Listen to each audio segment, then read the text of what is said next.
University में corona virus को लेकर स्टडी हुई थी। इस स्टडी में ये बताया गया था कि दुनिया के विभिन्न देशों में कोरोना वायरस महामारी किस तरह से फैलेगी और इसके कब खत्म होने की संभावना रहेगी, कितने परसेंट पॉपुलेशन को ये कवर करेगी। भारत के बारे में ये स्टडी ने बताया था कि 24 मई तक 97% कोरोना वायरस भारत में ख़त्म हो जाएगा और 2 जून तक करीब करीब 99% कोरोना वायरस महामारी भारत में ख़त्म हो जाएगी। क्योंकि ये SIR स्टडी जो डेटा ट्रेंड है उसके हिसाब से चेंज होती रहती है, तो आज जो 5 मई का जो ट्रेंड थे उसके आधार पर ये तारीख आगे बढ़ी है। जैसे 24 मई जो 1 जून तक हो गई है, मतलब 1 जून तक अब 97% बीमारी खत्म होगी, जो पहले 24 मई बता रहे थे। और जो 2 जून 99% की है वो अब 13 जून को 99% खत्म होगी। करीब करीब आगे बढ़ गई ये तारीख है ये। तो हम लोग इस वीडियो के माध्यम से जानने की कोशिश करते हैं कि SIR मॉडल क्या होता है और किस तरह से SIR मॉडल के माध्यम से हम लोग एजप्शन कर सकते हैं, अनुमान लगा सकते हैं कि आज मरीजों की संख्या इतनी है तो कल कितनी रहेगी, परसों कितनी रहेगी। एक अनुमान किस तरह से लगाते हैं इस स्टडी में। और नागदा जंक्शन, उज्जैन जिला का जो शहर है नागदा जंक्शन, उसके संदर्भ में हम लोग देखेंगे कि SIR मॉडल नागदा जंक्शन के बारे में क्या कहता है। तो SIR मॉडल ये किसी भी देश की, किसी भी राज्य की, किसी भी जिले की या किसी भी शहर की पॉपुलेशन को 3 हिस्सों में बांटता है। S से होता है मतलब होता है ससेप्टिबल, I से मतलब होता है इन्फेक्टेड और R से मतलब होता है रिकवर्ड। ससेप्टिबल उस पॉपुलेशन को कहते हैं जो हेल्दी है, जिसमें अभी कोरोना वायरस के कोई भी लक्षण नहीं है, वो बिल्कुल स्वस्थ है, पर कभी भी वो इन्फेक्टेड हो सकती है, इसलिए उसको ससेप्टिबल कहते हैं। आई से मतलब होता है इन्फेक्टेड, मतलब पॉपुलेशन का वो हिस्सा जो इन्फेक्टेड, संक्रमित हो चुका है बीमारी से। और आर से मतलब पॉपुलेशन का वो हिस्सा जो रिकवर्ड हो चुका है, जो ठीक हो चुका है।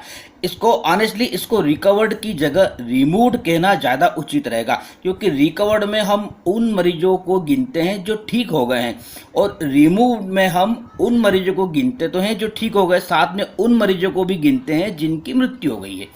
तो एस ससेप्टिबल से कुछ पॉपुलेशन का कुछ हिस्सा इन्फेक्टेड होगा, ये इन्फेक्टेड कुछ हिस्से रिकवर्ड होंगे।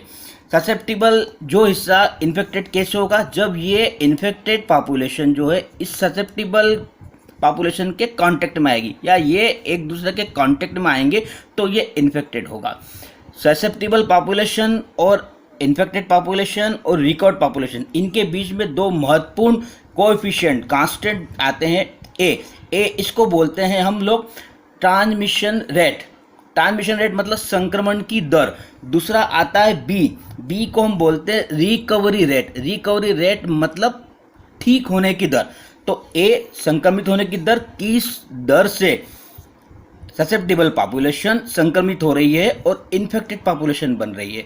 और बी का मतलब होता है रिकवरी रेट, मतलब किस रेट से इन्फेक्टेड पॉपुलेशन ठीक होकर रिकवर्ड पॉपुलेशन बन रही है। और RO का मतलब होता है रिप्रोडक्शन नंबर, मतलब एक कोरोना वायरस का मरीज कितने अन्य लोगों को संक्रमित करने की क्षमता रखता है, उसको RO बोलते हैं। और RO is equal to A/B, transmission rate upon recovery rate is equal to RO अगर 1 से कम हो जाता है तो एपिडेमिक खत्म होने लगती है। RO अगर 1 रहता है तो एपिडेमिक रुक जाती है। RO अगर 1 से ज़्यादा रहता है तो एपिडेमिक तेज़ी से बढ़ती है। कोरोना वायरस के संदर्भ में RO 3 आता है। B जो रिकवरी रेट है, B इसको निकालते हैं 1/टाइम, मतलब इंक्यूबेशन पीरियड। जैसे कोरोना वायरस का इंक्यूबेशन पीरियड 14 दिन है तो 1/14, तो कोरोना वायरस की रिकवरी रेट 0.0714 है। अब नागदा के संदर्भ में हम लोग इसको देखें तो नागदा की पॉपुलेशन 1 लाख है।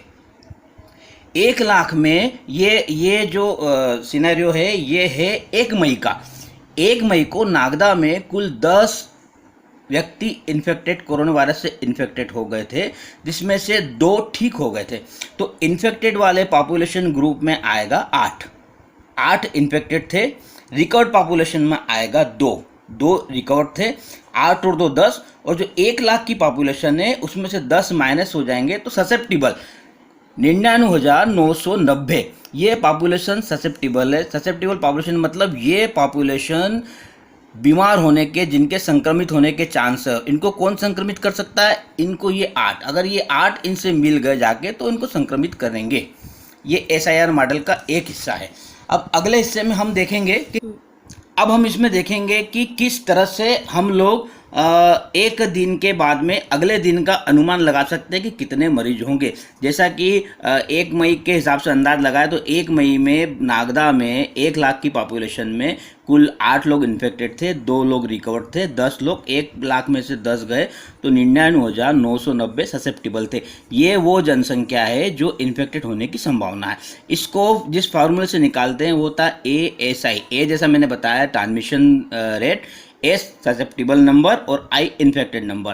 ट्रांसमिशन रेट कोरोना वायरस के लिए 0.00021 है, S ससेप्टिबल 99,990 है और इन्फेक्टेड 8 है। तो ये चेंज ससेप्टिबल में जो चेंज आएगा 167 का आएगा। अब हम रिकवरी रेट निकालें। रिकवरी रेट का फार्मूला होता है B × I। B का मान होता है 0.0714, I मतलब इन्फेक्टेड वो 8 थे तो इसमें इसका गुणा करेंगे तो आएगा 0.57, मतलब एक दिन में 0.57 मरीज ठीक होगा, 167 मरीज बीमार होंगे। ये संभावना हम लोग तब लगा रहे हैं जब हम ये मान के चल रहे हैं कि हमने किसी भी तरह का लॉकडाउन नहीं लगाया, सारे आवागमन ट्रांसपोर्टेशन चालू है, सारे स्कूल कॉलेज चालू है, सारे समारोह चालू है, सभी तरह की धार्मिक गतिविधियां चालू है, पूरा बाजार चालू है, कहीं पे किसी तरह की रोक टोक नहीं है। हम लोग किसी भी तरह की फिजिकल डिस्टेंसिंग का पालन नहीं कर रहे हैं, हम लोगों ने कोई हैंड वॉश भी नहीं कर रहे हैं, किसी भी तरह की हम लोग मेजर नहीं कर रहे हैं, तब क्या स्थिति बनती नागदा की, वो देखने की कोशिश SIR मॉडल के माध्यम से कर रहे हैं। अगर ऐसा होगा तो 1 मई को जो 8 मरीज थे, अगले दिन ये 167 मरीजों को इन्फेक्टेड होने की संभावना रहेगी। उनमें से जो रिकवरी रेट है B × I ये 0.57 आएगा, मतलब 0.57 आधा आदमी एक ठीक होने की संभावना बनेगी। तो टोटल जो इन्फेक्टेड होने वालों में से रिकॉर्ड माइनस करेंगे तो टोटल इन्फेक्टेड कितने होंगे वो आ जाएंगे। 167 में से 0.5 माइनस करेंगे तो 166.43 ये अगले दिन इन्फेक्टेड मरीज की संख्या होगी। और ससेप्टिबल पॉपुलेशन हमारी 99,990 है, इसमें से और 167 इन्फेक्टेड हो गई तो ये माइनस कर देंगे, इसमें से माइनस हो जाएगा तो अगले दिन हमारे पास में ससेप्टिबल पॉपुलेशन आ जाएगी 99,823। इन्फेक्टेड पहले 8 थे, 166.43 और हो गए तो 8 और 174.43 अगले दिन 174 मरीज इन्फेक्टेड मिलेंगे। पहले 2 मरीज ठीक थे, अगले दिन आधा 0.57 मरीज ठीक हुआ तो अगले दिन ठीक हुए मरीजों की संख्या 2.57 होगी। ये 1 लाख की टोटल पॉपुलेशन आ गई। तो अगर हम लोग किसी भी तरह का पालन नहीं करें, किसी भी तरह का लॉकडाउन का पालन नहीं करें तो अगले दिन मरीज की संख्या 174 आएगी। अब अगले दिन इसके बाद परसों के लिए हम निकालें तो ये SIR इस वाले फार्मूले में रखकर फिर हम लोग अगले दिन का निकाल सकते हैं। ऐसे जब एक एक दिन का हम लोग निकालते जाएंगे तो ये वाला ग्राफ बनता है। ये ग्राफ तब बनेगा जब हम लोग, मैं बार बार बता रहा हूँ कि हम लोगों ने किसी तरह के फिजिकल डिस्टेंसिंग का, लॉकडाउन का, रेस्पिरेटरी एटिकेट्स का, मास्क का किसी भी तरह का उपयोग हम लोगों ने नहीं किया है। तो ये ग्राफ देखिए, ये इस पे जो Y एक्सेस है इस पे पॉपुलेशन है नागदा की, 5,000, 10,000, 15,000, 20,000 और 1 लाख तक पॉपुलेशन है। और ये दिन है 5 दिन, 10 दिन, 15 दिन, 20 दिन और ये 70, 75, 80 तक ये दिन है। ये तो ये ग्राफ आपको बता रहा है कि अगर हमने किसी तरह का लॉकडाउन या कोई मेजरमेंट नहीं किया होता तो पहले 5 दिन में इन्फेक्टेड मरीजों की संख्या 8 थी, वो 8 से पहुंच जाती 80,629, मतलब करीब करीब नागदा की 80% पॉपुलेशन 5 दिन के अंदर अंदर कोरोना वायरस से संक्रमित हो जाती अगर हम किसी भी तरह का लॉकडाउन या और कोई मेजर नहीं करते। 5 दिन में ये संख्या 80,629 पहुंच जाती। और नागदा की हेल्थ फैसिलिटी के बारे में अगर गवर्नमेंट और प्राइवेट दोनों को मिला के हम बात करें तो एवरेज 200 से लेके 250 बेड नागदा में उपलब्ध हैं। तो 200 से लेके 250 बेड के अगेंस्ट जो संक्रमित मरीजों की संख्या रहती है वो 80,629 रहती। आप अंदाज़ा लगा सकते हैं कि कहाँ 250 बेड उपलब्ध हैं और मरीज होते 80,000, तो किस तरह से हेल्थ सिस्टम कोलैप्स होता, इसका अंदाज़ा लगा सकते हैं। ये ही इटली में हुआ है, इटली में यही हुआ, ये ही अमेरिका में हुआ, ये ही स्पेन में हुआ, यही जर्मनी में हुआ, ये ईरान में हुआ, क्योंकि इन लोगों ने लॉकडाउन का पालन नहीं किया। तो 5 दिन के अंदर 80% पॉपुलेशन संक्रमित हो गई। और जब ये 80% पॉपुलेशन संक्रमित हो जाती है, ये पीक आ जाता है इसका। इस पीक के बाद में ये महामारी अपने आप धीरे धीरे खत्म होने लगती है। ये देखिए 10वें दिन मरीजों की संख्या 51,700 रह जाएगी, 15वें दिन 37,000, 20वें दिन 24,000, 25वें दिन 16,000, 30वें दिन 11,000, 35वें दिन 7,000, 40वें दिन 5,000, 45वें दिन 3,000 के करीब, 50वें दिन 2,000 के करीब, 55वें दिन 1,700 के करीब, 60वें दिन 1,100 के करीब, 65वें दिन 820, 70वें दिन 569, ऐसे ये आगे 90 दिन तक जाके ये पूरा 80,000 वापस जीरो तक आ जाते हैं। तो 5 दिन में पूरा इन्फेक्टेड हो जाएगा और इस तरह से पूरा 90 दिन तक ये बीमारी पूरी तरह से ख़त्म हो जाएगी नागदा में, अगर हमने किसी तरह का लॉकडाउन का पालन नहीं करते तो।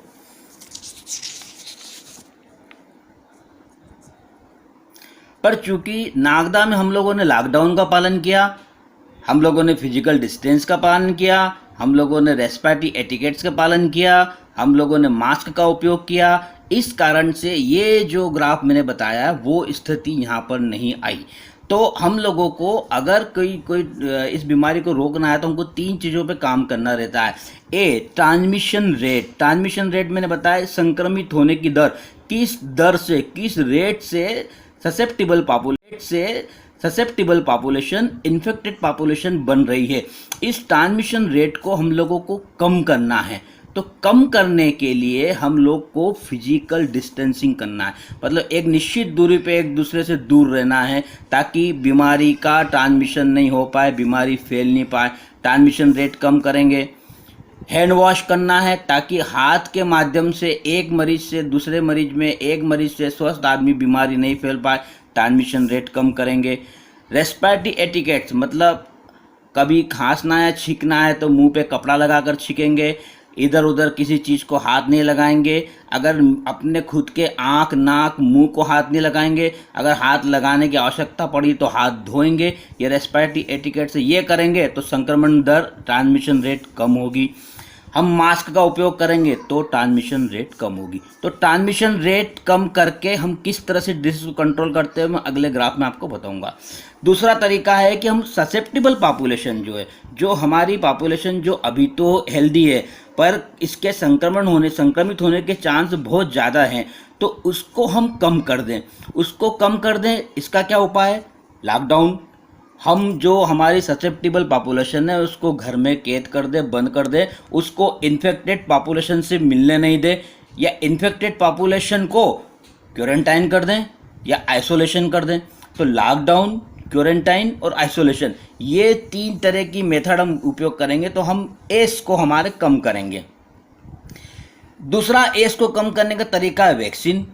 अगर हमके पास वैक्सीन उपलब्ध है हमारे पास में, तो हम जो अभी हेल्दी आदमी उन सबको वैक्सीन लगा देंगे, तो ये ससेप्टिबल पॉपुलेशन डिसीज़ को मिलेगी नहीं, बीमारी को, वायरस को मिलेगी नहीं, क्योंकि हमने उसको इम्यून कर दिया।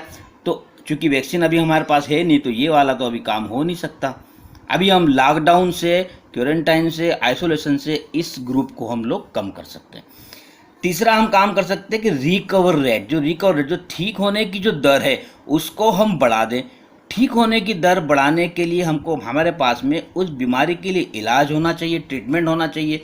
जैसे कोरोना वायरस 14 दिन में ठीक होता है, तो वो भी 14 दिन ही, अगर 14 दिन से कम कब कर पाएंगे? अब जब हमारे पास स्पेसिफिक उस वायरस के लिए कोई ट्रीटमेंट होगा। तो चूंकि ट्रीटमेंट भी अभी हमारे पास में नहीं है, इसलिए ट्रीटमेंट और वैक्सीन वाला काम हम नहीं कर सकते। बाकी ये जो काम हम जो कर रहे हैं ये हमने किया है।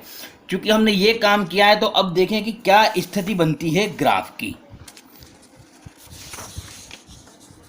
ये देखिए, ये तब की स्थिति है जब हमने लॉकडाउन का पालन किया, जब हमने फिजिकल डिस्टेंसिंग का पालन किया, जब हमने रेस्पिरेटरी एटिकेट्स का पालन किया, जब हमने मास्क लगाया।